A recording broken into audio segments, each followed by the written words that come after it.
എന്താണ് ഈ എഴുത്ത്, എന്താണ് ഈ സാഹിത്യം എന്നുപോലെ അറിയാത്ത ആൾക്കാരാണ്. നമ്മുടെ നാട്ടിൽ എല്ലായിടത്തും അത് കൃഷിയാണ് പ്രധാനം. അത് കൃഷി എന്നാൽ നെൽകൃഷി, മറ്റൊരു കൃഷിയുണ്ട്. അപ്പോൾ എല്ലാ മനുഷ്യർക്കും ഉണ്ടാകും കുറച്ച് കൃഷി. അതുകൊണ്ട് ഈ എല്ലാ വീട്ടുകാരും ലാഭ പകല വ്യത്യാസമില്ലാതെ ഈ കൃഷിക്ക് വേണ്ടി കഷ്ടപ്പെടും. അതിൻ്റെ ഇടയിൽ സാഹിത്യത്തിനോ പാട്ടിനോ കലയ്ക്കോ ഡാൻസിനോ ഇതിനൊന്നും ആർക്കും താല്പര്യമില്ല. അപൂർവം ചില വൻകിടക്കാർ മാത്രം അവരുടെ കുട്ടികളെ അവർ പോലും ഇതൊന്നും വായിച്ചിരുന്നില്ല.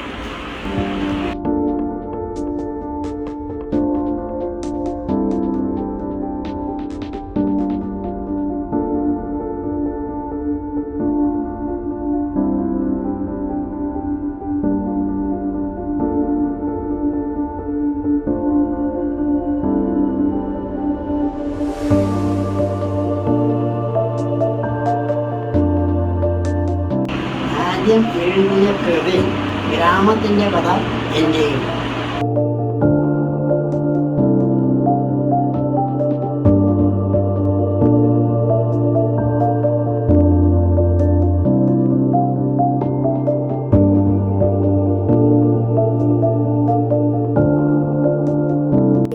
ഭയങ്കര ഭാഗ്യവാന്മാരാണ്.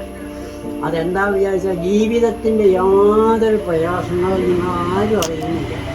ഞങ്ങളൊക്കെ തലമുറയിൽപ്പെട്ടിരുന്ന ഈ പ്രായത്തിലെ ഒന്നാമത്തെ പ്രയാസം പട്ടിണിയായിരുന്നു.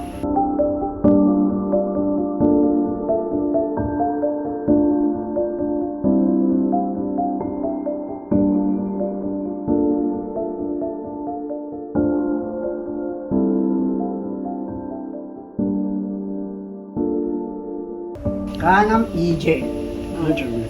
ഈയം കൂവൂർ. ഇതെന്താണ് ഈ കൂവൂര് ഈയം എന്താണെന്ന് നമുക്കറിയില്ല.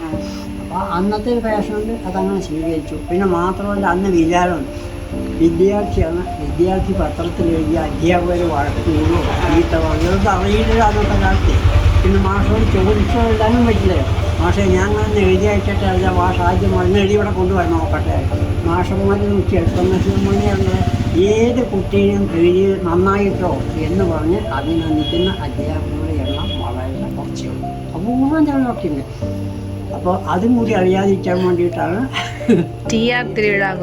അതെ.